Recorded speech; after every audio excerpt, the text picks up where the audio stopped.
Al-Imam Al-Ghazali mengajarkan kepada kita, bila mana kita sudah menjadi orang yang sukses, orang yang berpangkat, memiliki jabatan, hidup kaya, hargai proses kita sebelum kita menduduki jabatan tersebut. Bila mana tidak kita hargai proses itu, maka proses itu akan menuntut balas kepada kita, dan suatu saat nanti pasti kita akan menjadi orang yang terkucilkan dari rahmat Allah Subhanahu wa Ta'ala.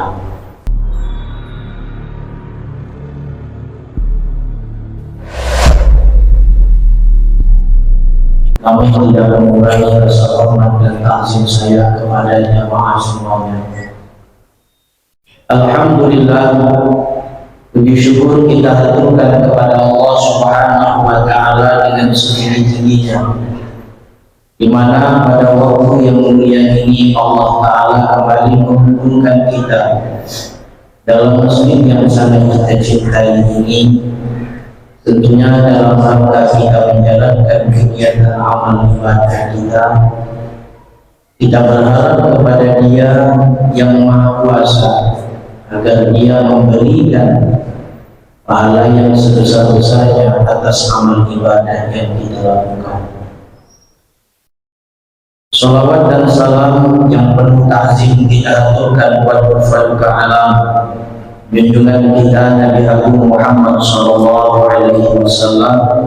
dengan bersama-sama kita mengucapkan kalimat Allahumma shalli ala sayyidina Muhammad wa ala ali sayyidina Muhammad. Dengan kita bersalawat kepada kekasih Allah, junjungan kita Muhammad Rasulullah SAW, kita mendapatkan syafaat beliau di hari kiamat nanti. Amin ya Allah ya alamin. Jamaah yang dimuliakan oleh Allah Ta'ala, sebelum kita memasuki hikmah yang ke-70 dan 71, saya ingin menyampaikan ungkapan daripada seorang ulama besar yang bernama Al-Imam Abu Hamid Muhammad bin Muhammad Al-Ghazali, di mana beliau memberikan nasihat untuk kita semua tentunya mengenai tentang proses. Allah Subhanahu wa Ta'ala menciptakan makhluknya, khususnya yang bernama manusia, itu ada prosesnya. Karena memang Allah Subhanahu wa Ta'ala sangat mencintai dan menyukai yang namanya proses. Sebenarnya mampu saja bagi Allah Ta'ala menciptakan manusia dengan tanpa ada proses, langsung wujud manusia itu diciptakan oleh Allah. Tapi di dalam proses yang Allah Ta'ala ciptakan itu menyimpan beribu macam hikmah yang wajib kita petik selalu hambanya. Maka oleh karena itu Allah Subhanahu wa Ta'ala menciptakan kita ini dalam keadaan berproses agar manusia itu mengerti dan memahami dan menghargai yang namanya proses tersebut.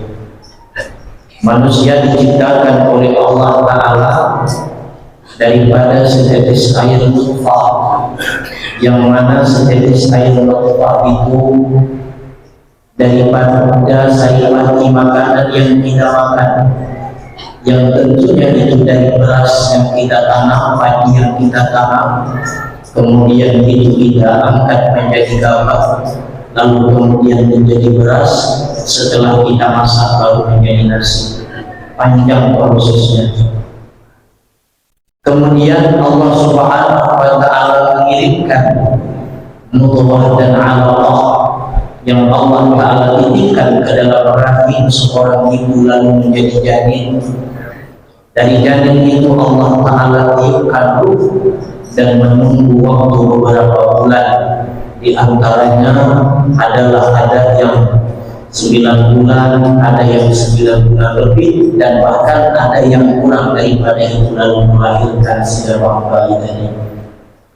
Setelah calon bayi ini tadi lahir ke dunia, tidak langsung menjadi orang yang besar, tidak langsung menjadi orang yang dewasa, ada prosesnya. Dari bayi kemudian ke balita, dari balita sampailah dia ke usia remaja, balik, lalu menjadi orang-orang yang sudah masuk kepada usia yang layak yang mengemban berkah Allah Subhanahu wa Ta'ala. Di dalam menjalani hidup ini, manusia pun dari segala macam yang dia capai, niat yang dia tuju itu membutuhkan proses. Manusia menjadi kaya itu ada prosesnya. Prosesnya adalah berusaha, prosesnya adalah bersusah payah. Manusia pun untuk mendapatkan satu buah jabatan, pangkat, kedudukan yang mulia itu pun membutuhkan proses. Seorang kiai menjadi kiai yang besar itu adalah membutuhkan proses. Belajar dulu di pesantren, menimba ilmu di tempat, di marani dan segala macam. Apa yang paling terpenting daripada proses ini? Imam Al-Ghazali mengajarkan ta'addabi, hendaklah engkau hargai yang namanya proses itu. Bila kita sudah menjadi orang yang mulia, kita dimuliakan orang, menjadi mubaligh dan menjadi seorang kiai, orang semuanya salah cintaan kepada kita, hargai proses itu. Maksudnya adalah jangan sombong.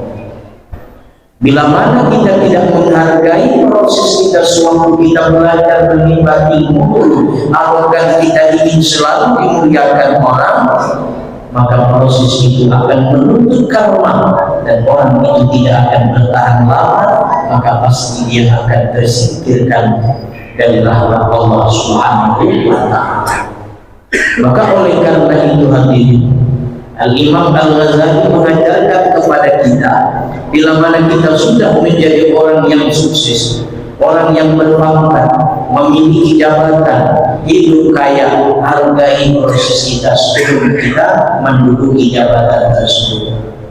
Bila mana tidak kita hargai proses itu, maka proses itu akan menuntut balas kepada kita, dan suatu saat nanti pasti kita akan menjadi orang yang terkucilkan dari rahmat Allah Subhanahu wa Ta'ala. Betapa banyak kita lihat orang yang kaya, orang yang berpangkat, orang yang menjadi orang alim, menjadi kiai besar, tapi karena abukannya lalu dia dikucilkan oleh Allah Subhanahu wa Ta'ala. Jangankan Allah, manusia saja tidak menyukai orang yang tidak menghargai proses. Dalam hati ada orang yang sombong. Ketika kita sudah memiliki harta yang berlimpah, memiliki ilmu yang banyak, jangan sekali-kali kita memandang orang sebelah mata. Karena sebabnya, karena kita untuk mencapai titik itu mesti ada prosesnya. Hargai proses yang telah kita jalankan pada waktu-waktu yang lalu.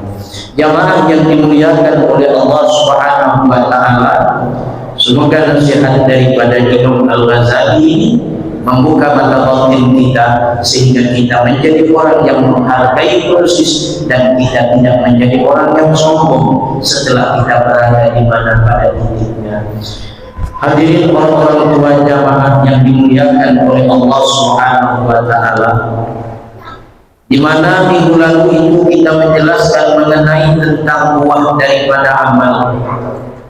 Buah daripada amal itu adalah merupakan tanda bahwa amal kita itu diterima oleh Allah Subhanahu wa Ta'ala. Maka di saat kita melaksanakan amal ibadah, lalu kita mendapatkan buah daripada amal ibadah itu, yang buah itu adalah rasa manis, yang buah itu adalah rasa nikmat di dalam kita menjalankan ibadah, berarti tanda amal ibadah kita diterima oleh Allah Ta'ala. Balasannya di akhirat nanti. Maka oleh karena itu, dari hikmah ini kita jangan menunggu balasan Allah, kita jangan meminta balasan Allah, karena balasan Allah Subhanahu wa Ta'ala pasti akan dia berikan kepada orang yang melaksanakan amal ibadah. Yang menjadi fokus perhatian kita itu bukan kepada balasan, tetapi adalah bagaimana amal ibadah kita ini diterima oleh Allah Ta'ala terlebih dahulu. sederhananya adalah setiap ustaz mengisi ceramah di setiap masjid itu jangan memikirkan amplop dulu yang dipikirkan, berceramah dulu baik-baik, sampaikan yang benar, ilmu yang manfaat yang disampaikan. Tidak perlu merasa hebat pada diri sendiri, menuding orang, mengatakan orang lain begini-begini. Sampaikan yang ori, yang disampaikan oleh para ulama, pasti amplop akan datang. Bila mana yang diceramahkan sedikit-sedikit amplop, sedikit-sedikit amplop, ini tanda orang yang tidak menghargai pengurus masjid, tidak menghargai panitia. Demikian pula gambarannya adalah sedikit-sedikit yang kita harapkan adalah surga, yang kita harapkan adalah surga, yang kita minta adalah surga. Surga adalah janji Allah. Bila amal ibadah kita diterima, pasti Allah memberikan surga. Meminta surga boleh, tapi di dalam kita berdoa meminta surga itu pastikan dulu doa yang kita panjatkan kepada Allah ini adalah doa yang sah. Doa yang kita panjatkan kepada Allah ini adalah doa agar supaya diterima oleh Allah Ta'ala. Boleh kita meminta surga, Allahumma inna nas'aluka ridhaka wal jannah wa na'udzubika min sakhatika wan nar. Syaratnya sebelum kita meminta doa ini kepada Allah, memanjatkan doa ini kepada Allah, pastikan dulu doa yang kita baca ini adalah sebagai doa yang diterima oleh Allah. Doa yang diterima oleh Allah Ta'ala di antaranya adalah ada buah di dalam doa yang kita baca. Apa tanda berbuahnya doa yang kita baca itu? Ada nikmat di dalam kita membaca doa itu. Bukan lantaran karena kita dijadikan Pak Imam, bukan lantaran karena pas daripada bulan suci Ramadan lalu kita membaca doa itu, tidak. Tetapi kita membaca doa itu adalah merasakan manis, merasakan nikmat karena kita berkomunikasi dengan Allah Subhanahu wa Ta'ala. Jamaah hadirin yang dimuliakan oleh Allah Ta'ala, jadi intinya di saat kita menanam durian, yang kita pikirkan dulu adalah bagaimana durian ini subur, lalu menghasilkan buah, jual, lalu kita mendapatkan duit. Jangan duitnya dulu yang kita pikirkan. Yang kita pikirkan bagaimana ini pohon subur, lalu berbuah baik, baru kita memikirkan di mana kita jual, baru dapat duit. Jangan duitnya dulu, karena duitnya bila dijual pasti akan dapat.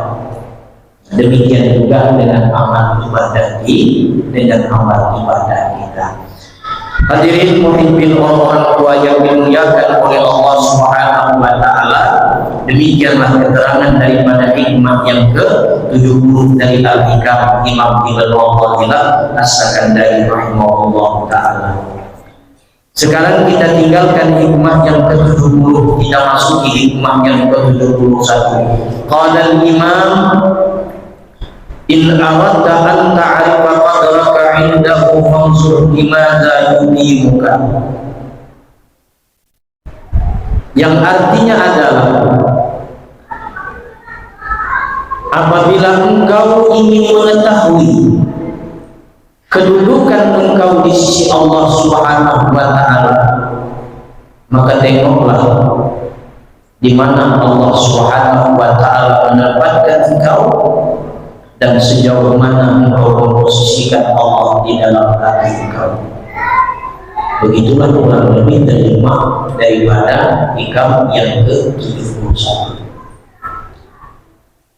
Barang siapa yang ingin mengetahui kedudukannya di sisi Allah Subhanahu wa Ta'ala, apakah kedudukannya ini dimuliakan oleh Allah, apakah orang ini di sisi Allah menjadi orang yang dimurkai oleh Allah, itu dapat kita prediksi, itu dapat kita telusuri. Bagaimana cara menelusurinya? Lihat di mana Allah Ta'ala menempatkan engkau. Bila mana Allah Ta'ala menempatkan engkau itu pada tempat yang dimurkai oleh Allah, berarti kedudukan saat itu sedang dimurkai oleh Allah. Bila mana kita berada pada tempat yang diridhai oleh Allah Subhanahu wa taala, berarti saat itu kita sedang dirahmati oleh Allah, sedang diridhai oleh Allah taala. Jamaah hadirin yang dimuliakan oleh Allah taala, yang pertama makna daripada hikmah yang ke-71. Yang kedua, bila mana ingin engkau mengetahui kedudukanmu di sisi Allah Subhanahu wa taala, apakah engkau orang yang dinomorsatukan oleh Allah, ataukah engkau dinomorduakan oleh Allah, atau dinomorkan sekian oleh Allah, sejauh mana engkau memposisikan Allah di dalam hatimu? Artinya sejauh mana engkau mengedepankan yang Allah Subhanahu wa taala perintah, sejauh mana engkau memprioritaskan Allah taala dalam segala aktivitas dan urusan. Bila mana kita memprioritaskan Allah di setiap urusan kita, di setiap masalah kita, maka niscaya Allah taala akan memprioritaskan kita. Allah akan menomorduakan kedudukan kita. Jadi ada berapa makna daripada hikmah yang ke-71 ini? Dua. Yang pertama, lihat di mana engkau ditempatkan oleh Allah. Kalau ditempatkan oleh Allah taala pada tempat yang murka, berarti engkau dimurkai oleh Allah. Begitu juga sebaliknya. Yang kedua, bila mana engkau memposisikan Allah taala nomor satu dalam segala aktivitas, niscaya Allah taala memposisikan nomor satu juga di sisinya yang maha rahman, yang maha rahim. Hadirin jamaah yang dimuliakan oleh Allah Subhanahu wa taala, qala Rasulullah sallallahu alaihi wasallam, man arada an ya'rifa manzilatahu 'inda Allah falyanzur kaifa manzilatullah ta'ala fi qalbihi. Baginda Nabi sallallahu alaihi wasallam bersabda, barang siapa yang ingin mengetahui kedudukannya di sisi Allah taala, kata baginda Nabi, tengoklah di mana kiranya engkau memposisikan Allah taala di dalam hati, di dalam hati. Sejauh mana kita memposisikan Allah taala di dalam hati kita. Dalam 24 jam kita memposisikan Allah taala di dalam hati kita, berzikir kepada Allah 24 jam juga. Allah taala memposisikan diri kita pada sisi rahmat dan kasih sayangnya. Jadi di saat kita berdoa kepada Allah taala, ya Allah kabulkan, ya Allah aku sedang menjual tanah, ya Allah ya Tuhan ku angkat aku menjadi ketua ini. Berdoa kita kepada Allah Subhanahu wa taala, tetapi hati kita adalah nomor sekian Allahnya, maka doa kita pun di sisi Allah taala akan dinomor sekian kita. Al-Imam Jalaluddin Ar-Rumi pernah berkata, jamaah, beliau memberikan nasihat kepada kita bersama. Kata Al-Imam Jalaluddin Ar-Rumi, orang yang tidak pernah berzikir kepada Allah, orang yang tidak pernah memposisikan Allah nomor satu di dalam hatinya, lalu dia datang meminta kepada Allah taala dalam urusan duniawinya, itu tidak ubah. Seperti orang yang datang ke rumah kita dalam keadaan merampok, dalam keadaan mengamuk, dalam keadaan memalang kita. Pertanyaannya, sukakah kita orang yang datang meminta kepada kita dengan dipaksa, dengan cara memaksa? Tentu tidak suka. Kita akan selalu suka dengan orang yang meminta kepada kita itu, bila mana orang itu yang pernah kita kenali, bila mana orang itu selalu menyebutkan nama kita, orang yang menyanjung kita, itu yang kita sukai, yang kita akan memberi orang tersebut. Demikian pula dengan Allah Ta'ala, untuk mendekatkan paham dalam hadis ini bahwa kita akan selalu mendapatkan kasih sayang Allah Ta'ala. Doa kita akan dinomorsatukan oleh Allah sejauh mana kita memposisikan Allah Ta'ala di dalam hati kita, sejauh mana kita memposisikan Allah Ta'ala di dalam lisan kita. Jangan hanya sekedar butuh baru kita datang kepada Allah, selepas kita tidak butuh kita tidak datang kepada Allah. Apakah kita tidak menyadari bahwa kita hidup di muka bumi ini diciptakan oleh Allah Ta'ala? Apakah kita tidak menyadari bahwa kehadiran kita ini dihadirkan oleh Allah? Oleh karena itu berupaya kita adalah memposisikan Allah Subhanahu wa Ta'ala. Hadirin jamaah yang dimuliakan oleh Allah Subhanahu wa Ta'ala, idza aradta an ta'rifa nafsaka hal min ahli iman atau min ahli tughyan, apabila engkau ingin mengetahui dirimu, apakah imanmu itu termasuk iman yang sempurna atau tergolong daripada orang-orang yang celaka. Yang berikutnya adalah apabila engkau ingin mengetahui dirimu, apakah engkau ini termasuk daripada kategori orang yang beriman ataukah orang-orang yang celaka, orang-orang yang tidak beriman. Berarti kalau ada iman, ada harapan masuk ke dalam surga, walau dia dimasuk dulu ke dalam neraka. Kalau tidak ada iman sama sekali, tidak akan masuk ke dalam surga, kalau selama-lamanya di dalam neraka. Nah, ini musannif memberitahu kepada kita. Kata beliau, kalau engkau ingin mengetahui apakah dirimu ini tergolong daripada orang yang beriman ataukah orang yang celaka, langsung qalbika, lihat hati, lihat hatimu. In kunta tusdiqu min wujudi rabbika wa tuwahidu wa tanqidu li rasulihi sallallahu alaihi wasallam fa anta min ahli iman. Lihatlah hatimu, tengoklah hatimu. Apabila engkau membenarkan dengan adanya Allah Subhanahu wa Ta'ala sebagai Tuhanmu, dan apabila engkau membenarkan tauhidmu dan engkau tunduk dengan Rasulullah SAW, maka engkau adalah golongan orang-orang yang beriman. Kalau ingin tahu apakah engkau ini beriman atau orang yang celaka, lihat. Apabila benar tauhidmu dengan Allah, dan apabila benar engkau dengan yakin adanya wujud Allah Subhanahu wa Ta'ala, dan engkau tunduk dengan Rasulullah SAW, maka saat itu engkau adalah orang yang beriman. Ini perlu saya luruskan, bukan berarti saya mengengkau orang tua. Ini bahasa yang saya terjemahkan. Maksudnya, bila mana kita benar-benar meyakini bahwa Allah itu ada, bahwa kita mentauhidkan Allah dan kita tunduk di bawah ajaran Rasulullah yang dibawa oleh Rasulullah SAW, maka kita termasuk orang yang beriman. Wujud Allah, wujud Allah Ta'ala itu jangan ditanya besarnya macam mana, berapa meter besar Allah Ta'ala.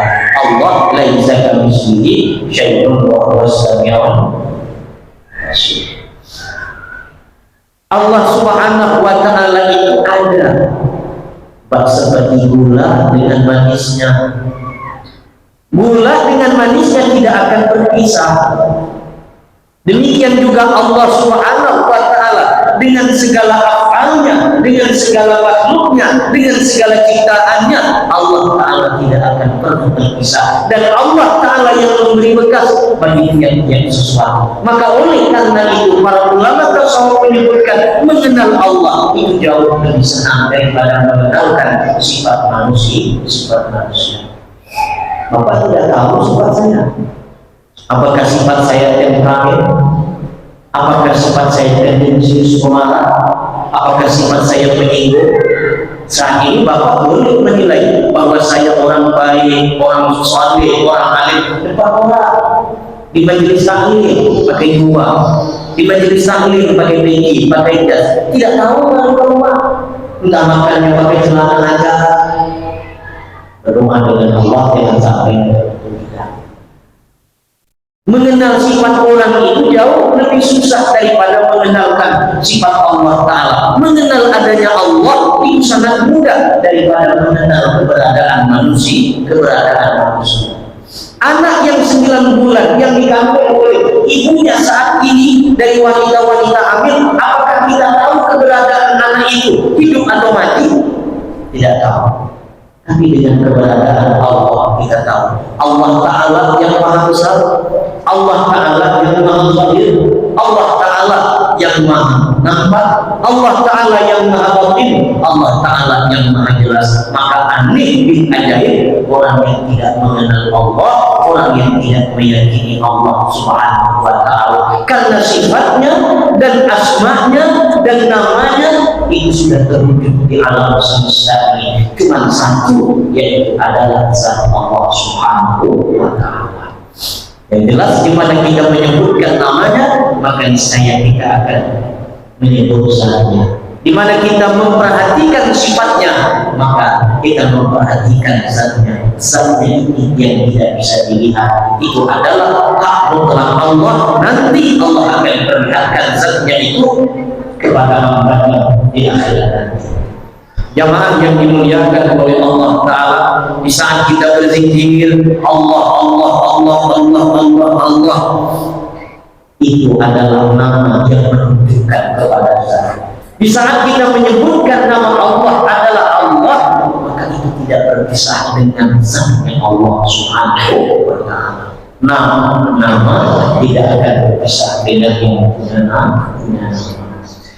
Jamaah yang dimuliakan oleh Allah Ta'ala, jadi bila mana kita ini yakin dengan seyakin-yakinnya bahwa dengan wujud Allah Ta'ala, bahwa kita mentauhidkan Allah, dan bahwa kita ini adalah tunduk patuh kepada syariat yang Rasulullah SAW bawa, maka kita adalah termasuk dari para orang yang beriman.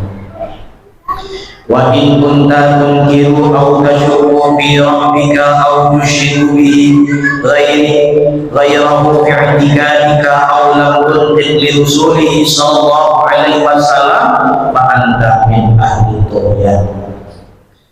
Apabila engkau mengingkari Allah Ta'ala, apabila engkau ragu dengan Allah Ta'ala, atau engkau mensyirikkan Allah Ta'ala dengan yang lainnya, dan engkau tidak tunduk patuh dengan Rasulullah SAW, maka min ahli tughyan, engkau itu termasuk dari kategori orang yang celaka.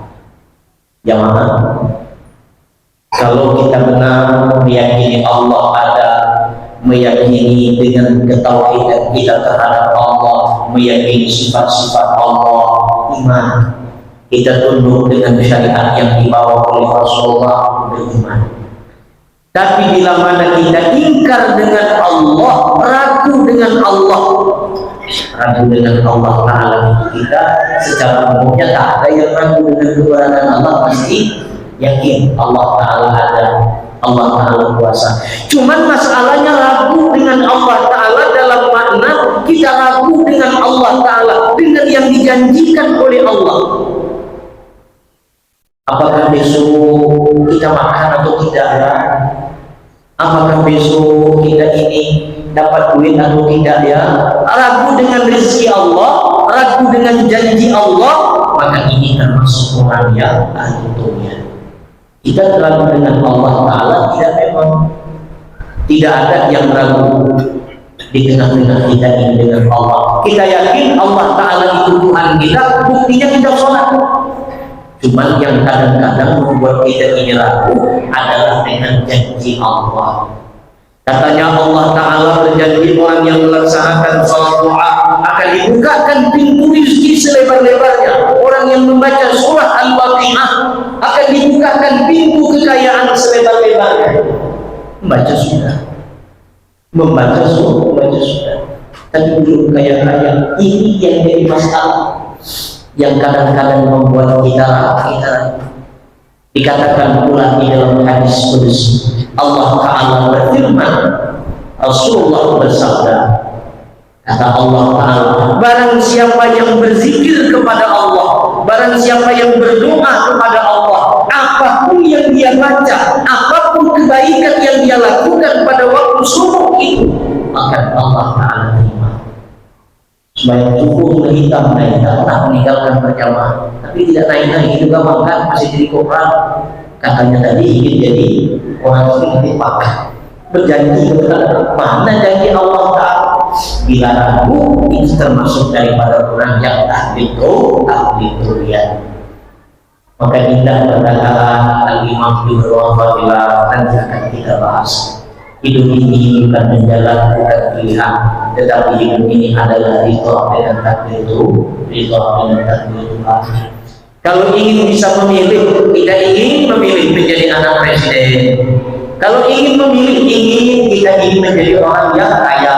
Kalau ingin memilih, kita ingin memilih hidup kita mancung-mancung, lahirnya menjadi anak Nabi.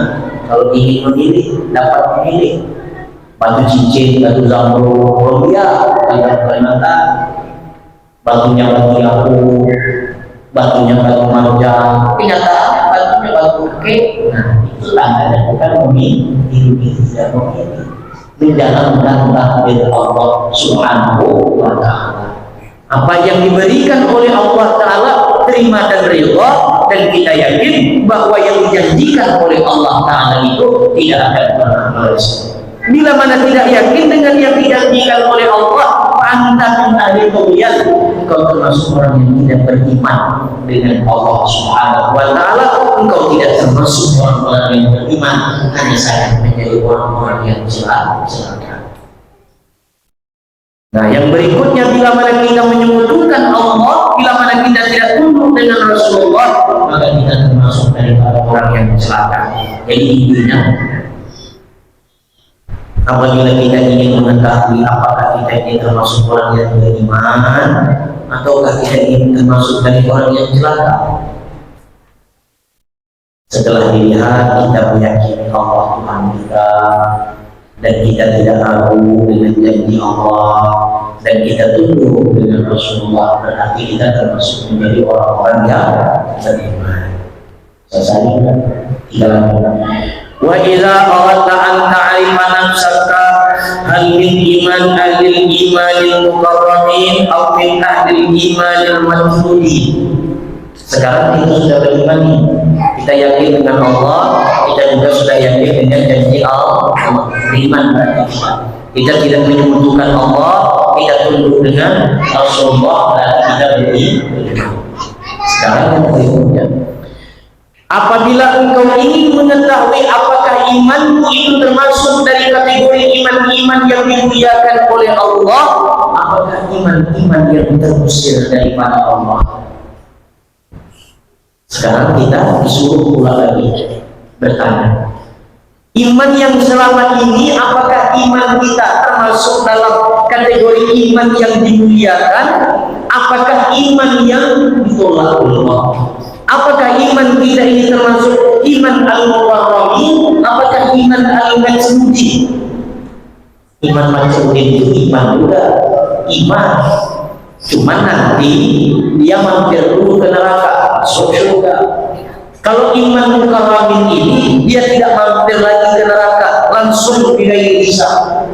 Andai kata banyak penjelasan yang menjelaskan bahwasanya masuk surga tanpa hisab itu banyak, ada begitu banyak amalan, ini yang paling penting adalah iman al-mukarramin ini. Tinjau diri kita, apakah kita ini termasuk dalam kategori iman mukarramin atau iman al-majhuli? Fanzur fa in kunta tamtasilu amrahu wa yajtanibu nahyihi wa tusari'u fi maradatihi wa tuhibbu man ahabbahu Allah ta'ala fa anta min ahli imanil mukarramin. Kalau ingin tahu apakah kita ini termasuk iman mukarramin atau iman majhuli, tengoklah. Bila mana kita melaksanakan perintah Allah dan meninggalkan yang dilarang oleh Allah, dan bersegera kita pada sesuatu yang diridhai oleh Allah, dan kita mencintai orang-orang yang dicintai oleh Allah, maka kita tergolong daripada iman al-mukarram, iman yang dimuliakan oleh Allah. Perintah Allah Ta'ala kita lakukan, yang dicegah oleh Allah Ta'ala kita jauhi. Sesuatu perkara yang dapat menyebabkan keridhaan Allah Ta'ala atas diri kita laksanakan. Orang-orang yang dicintai oleh Allah Ta'ala kita cintai, kita kasihi, maka itu termasuk dalam kategori orang yang al-mukarram, al-mukarram. Imannya iman al-mukarram, iman al-mukarram. Dengan wali sombong, dengan tuan guru sombong, dengan orang-orang salih tidak caci maki. Ini maksudnya orang salih beneran, bukan orang salih-salihan. Kadang-kadang salih-salihan ini jadi masalah. Salihnya salih beneran. Bila mana kita berada pada posisi ini, perkara yang diperintah oleh Allah kita lakukan, perkara yang dicegah oleh Allah kita jauhi, dan kita selalu berada pada tempat yang diridhai oleh Allah, dan kita mencintai aulia Allah, maka kita termasuk dalam kategori orang yang berada pada iman al-mukarram, iman al-mukarram, mencintai orang saleh.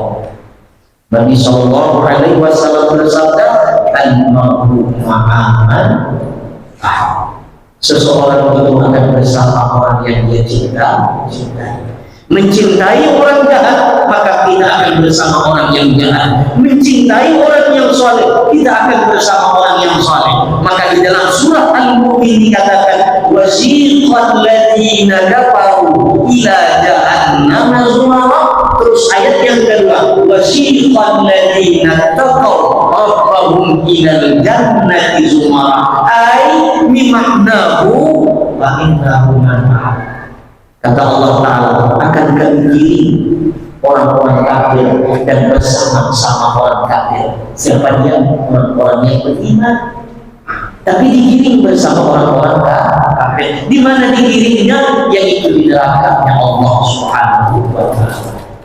Yang kedua, akan kami giring ke dalam surga bersama orang-orang yang beriman. Siapa orang-orang yang beriman? Adalah orang-orang yang menyertai orang-orang saleh. Cintai orang saleh, cintai orang-orang wali, cintai orang-orang aulia Allah, orang-orang aulia Allah. Nah, bila mana ada ini pada diri kita, berarti kita termasuk daripada iman al-mukarram, iman al-mukarram. Sebaliknya, wa in kunta tatawa'anu fi amrihi wa tatasahalu fi nawahihi wa tatakasalu an ta'ati wa la tuhibbu awliya'i fa anta min ahlil iman al-majsudi.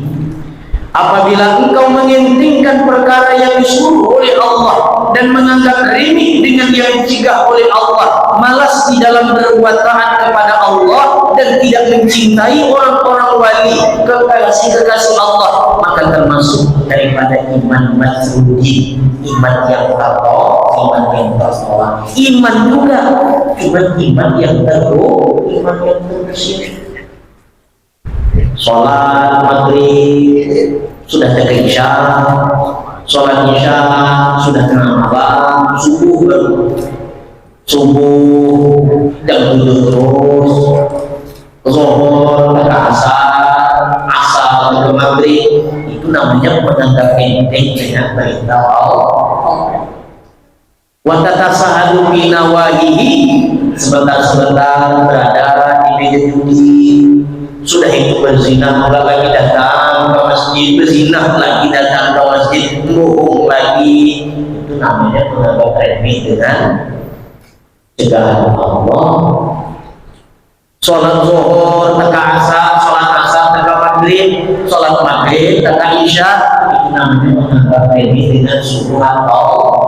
Bila itu ada pada diri kita, maka kita termasuk dalam kategori orang yang iman al-majrur, iman al-majrudi, iman yang terbersih. Iman cuma tidak dimuliakan oleh Allah.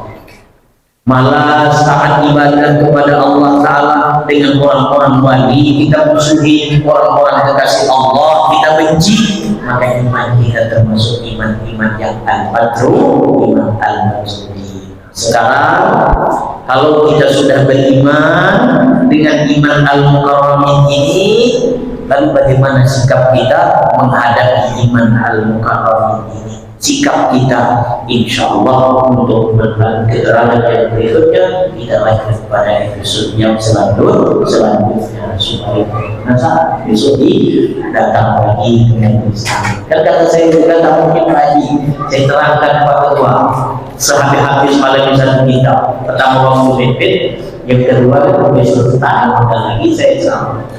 Tapi juga saya dari jadi kita lanjut pada berikutnya, yaitu ialah sikap orang yang iman al-karami dengan sikap orang yang beriman al-majruh. Intinya kalau kita ingin tahu posisi kita di sisi Allah, sejauh mana kita memposisikan Allah Ta'ala dalam kehidupan kita. Semoga pengajian kita memberkah, manfaat anak kita jadikan kita yang soleh dan solehah, tidak diampuni oleh Allah dengan berkat Al-Fatihah.